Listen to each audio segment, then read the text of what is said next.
There it is. The sound of turning on the Game Boy. It doesn't get much better than that, does it? It's just such a satisfying thing. Everything about the Game Boy is really satisfying, from its beautiful ergonomic design in various different iterations, through to the amazing game catalogue and extensive game catalogue. Who hasn't played Tetris? To some of the innovative features from the get-go to do with the link cable, joining things together to play Tetris against one another, or to exchange rare Pokemon. It's a beautiful design, and introduced in 1989. It's been a joy to explore and to sample in this kind of depth, because it's been really lovely to think about the sound capabilities and the brilliant design choices that have been made at Nintendo as they've built this thing. This is the design, isn't it? I mean, the initial, so everything's satisfied actually, about from putting in the cartridge to turning it on, it making its welcome noise, and then you playing an amazing game. That's the design that I think most people will be most familiar with. The original DMG, dot matrix graphics screen, DMG 01, that model. It's a design icon actually, and as an audio piece of equipment, I don't think many people would argue that it's the greatest synthesizer ever created. Even in 1989, in fact, it's fairly obvious in 1989 this was not the greatest synthesizer sound generating machine ever produced. By then, the sounds that it was creating were pretty old hat. It is very similar in its sound to the NES, the Nintendo Entertainment System, or Famicom, that had been released in 1983. It shares a lot of its sound capabilities with that.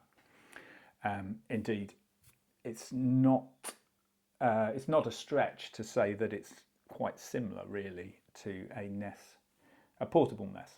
It had taken 6 years to do it, but that's effectively what it felt like, with its, although it had a monochrome screen, and there was some changes, but it felt quite similar. Based upon a Sharp custom chip, it's running at nearly 4.2 megahertz. It's pretty low powered, really, but it had a PSG sound generator in it, programmable sound generator, which had 4 channels available, which isn't many. In fact, it's less than the NES. 4 channels that have been used in such a brilliant and artistic ways. I think for a lot of people, the Game Boy, the sound of the Game Boy, is the sound of chiptune music. I don't think it's a stretch to say that the Game Boy and particular pieces of software that were released late in its life in the, in the homebrew world really, were responsible for the chiptune movement of the early 2000s, which continues to this day. It's a really great sound. With such limited capabilities, just 4 sound channels, it almost, you sort of ask the question, what can you sample with it? Why is it worth recording? Why is it worth exploring to this depth? And I think when you ask that question, you're not understanding the subtleties of how the music has been created. And there's some great pieces of music that were created both for games back when this was a commercially viable product, and also in the chiptune music, people using these. The interplay between these 4 channels, and let's talk about them.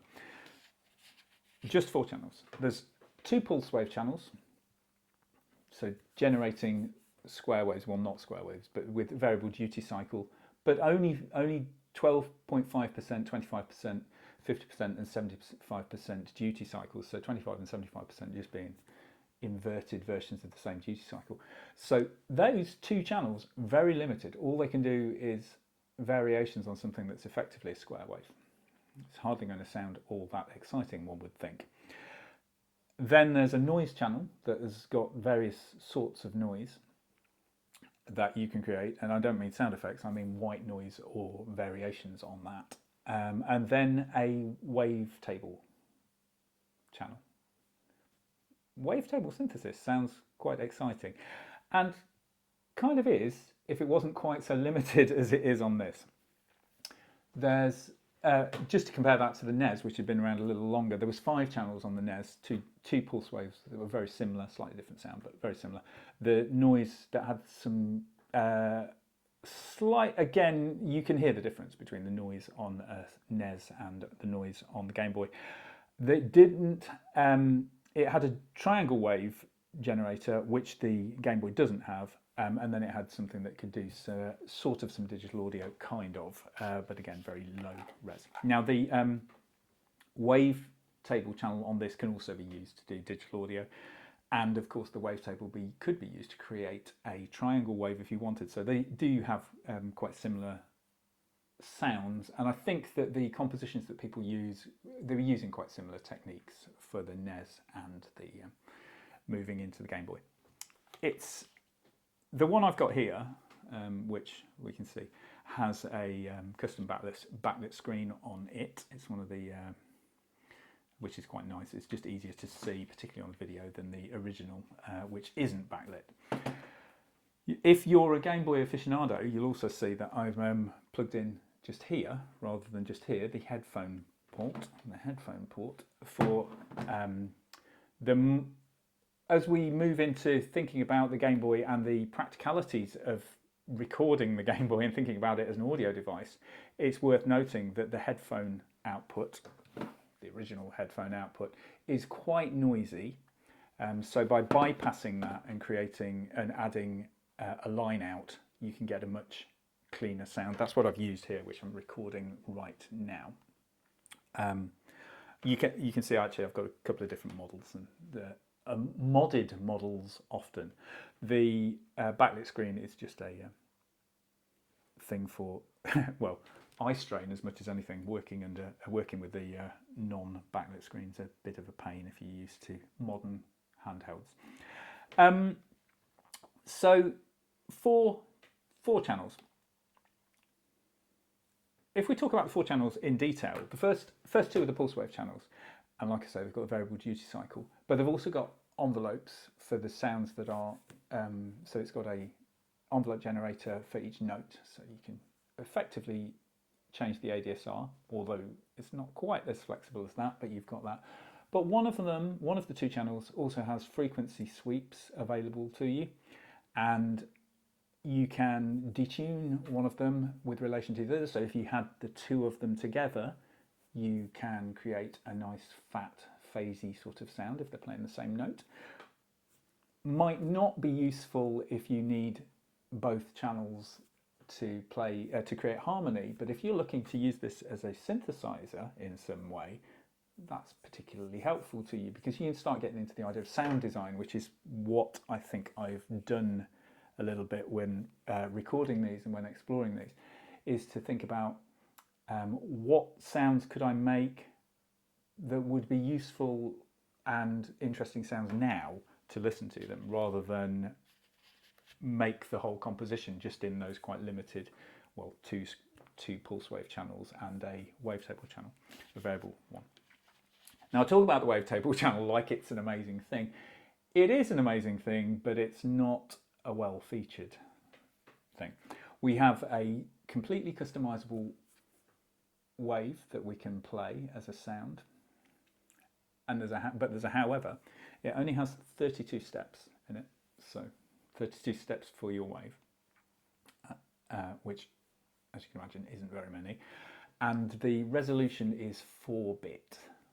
Yep, I'll say that again, 4-bit. So the height of the waveform can only take 16 different values. So if you are drawing in a sine wave, it's a particularly rough approximation of a sine wave with only like I say, 16 different heights in total. So you can also use that wavetable to play back samples, but again with the same restrictions that you've only got that 4-bit resolution.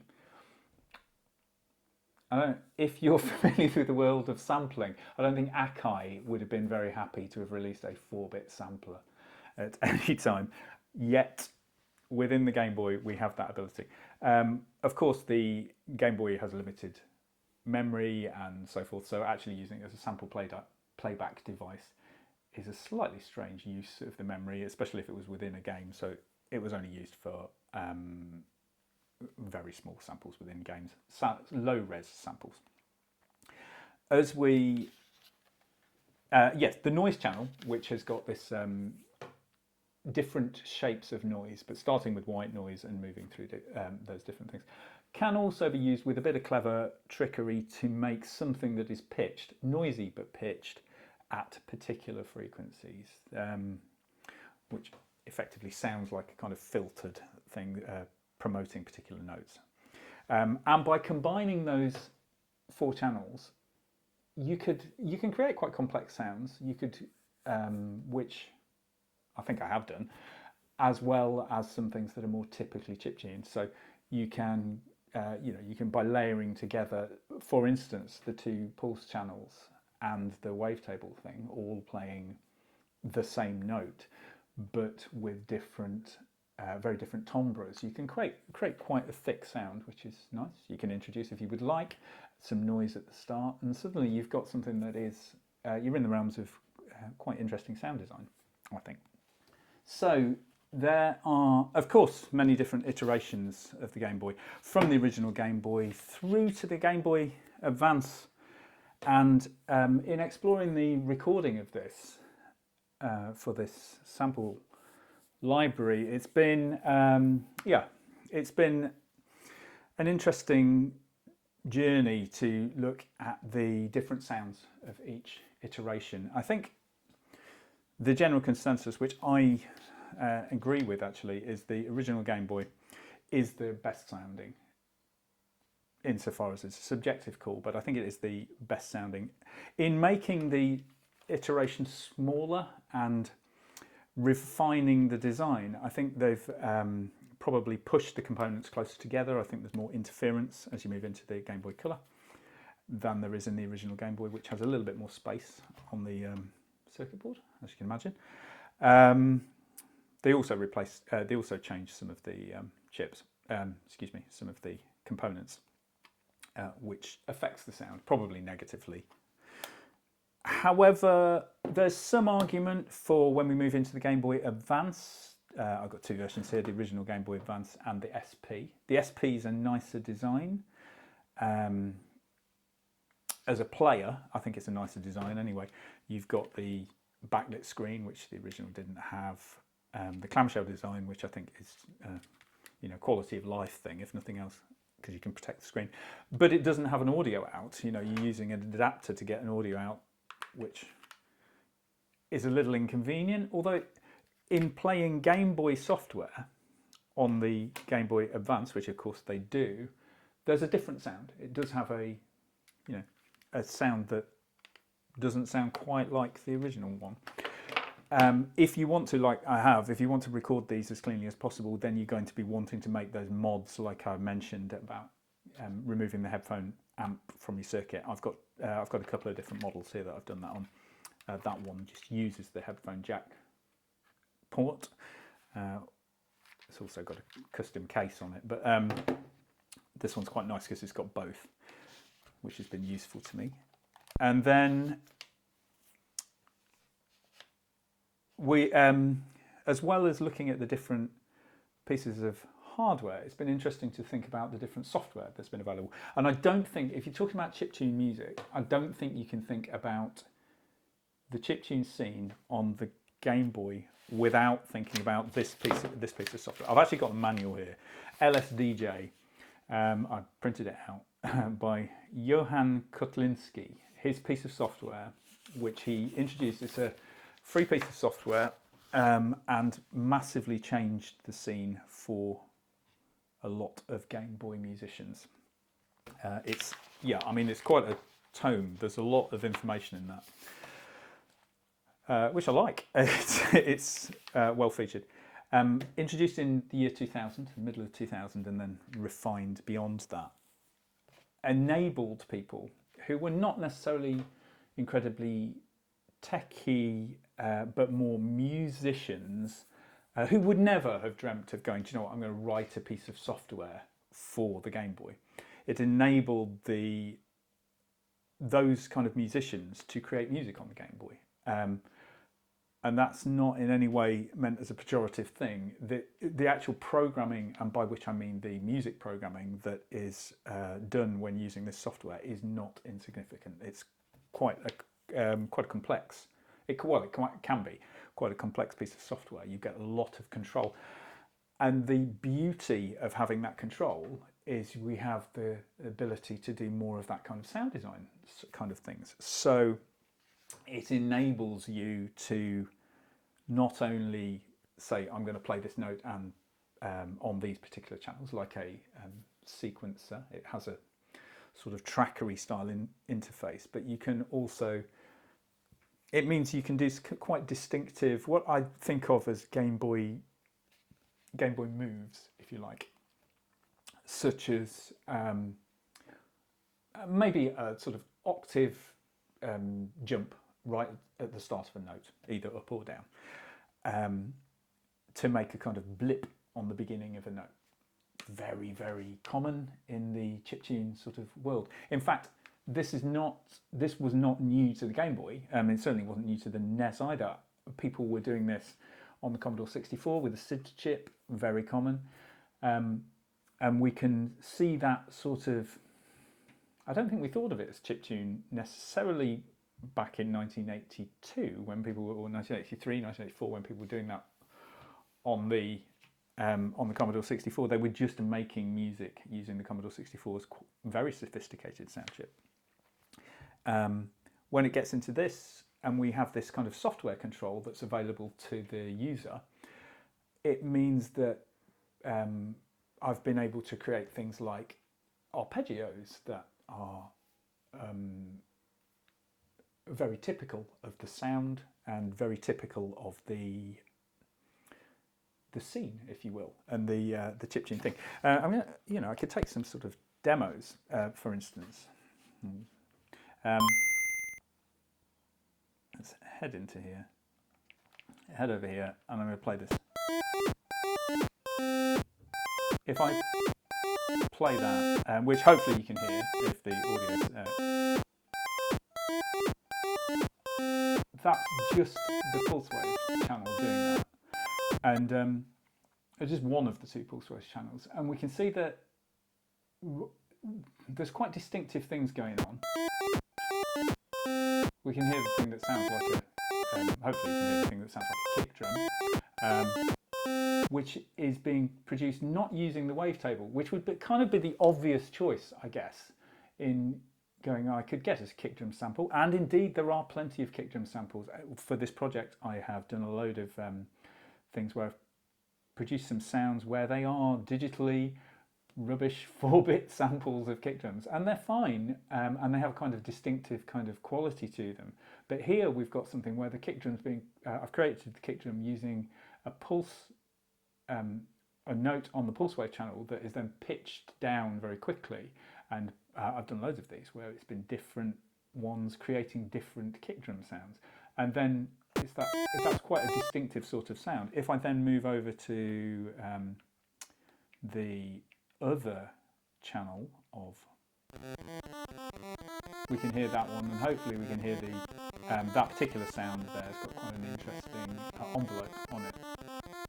You hear that? Okay. Oh. And then, but if I move over, whoops, if I move over to the what the wave channel is doing. Now, I hope that's quite an interesting sound there. What we've got is, now if you remember I said that we had a just 32 step wave that is being played, and it is, but what's happening is as it's being played it's cycling through a number of different waves that I've created. So we end up with a sound that kind of morphs across time. And I'm using the wave table channel there to create something like that, which is, I think, a really kind of interesting sound, and kind of illustrates just how kind of creative you can be with this quite limited hardware. When if you put that all together, you can hear the noise and the whole thing's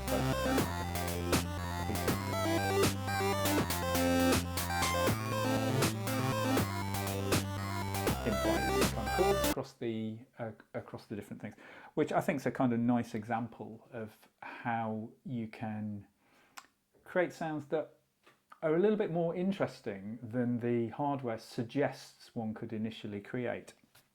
You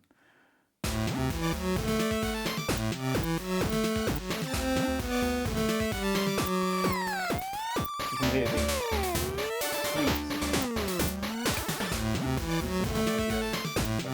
all of those kind of things. I've sampled to the nth degree really within that. Not those particular ones, but rather the I've produced, hundreds of different sweeps and arpeggios to sit within that, which has been it's been really interesting to think, like I say, to think about the sound design with the available with that. Not only have I been kind of looking at that custom software, I've also been actually this is a really unimpressive cartridge. You see that? It looks really anonymous. There's nothing on it, but that's another piece of fairly interesting sort of software that has been quite useful in doing this. We're just exploring the basics. I don't think it's nothing like as flexible as this, but just exploring the basics of how you can use the sound chip on the Game Boy Advance. That enables you to use a link cable, a little bit of sort of custom hardware, and use that to MIDI control the sound chip, which gives you sort of 4 channels of that. So I've explored that, which has been quite good fun. It meant that I could play some things, play some notes, which I could then sample very cleanly from that. So overall, the process of recording the samples of the Game Boy has been an absolute joy. It's a delight of a piece of hardware.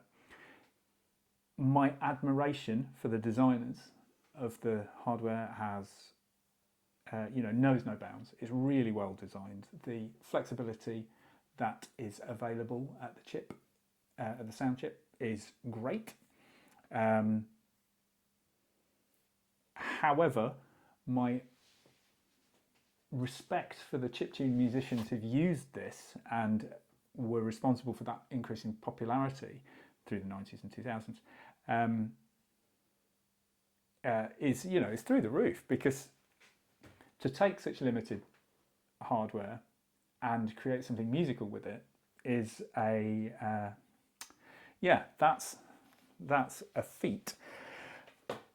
It requires some work, and the ingenuity. Lots of people. It's an iterative process. People have built upon the things that have come before them. Of course, they have, and the techniques they've used. And I have had great fun exploring those techniques. It's not just been a case of looking at the hardware and looking at the chip. If it was, it would have been straightforward. It's not hard to make a square wave.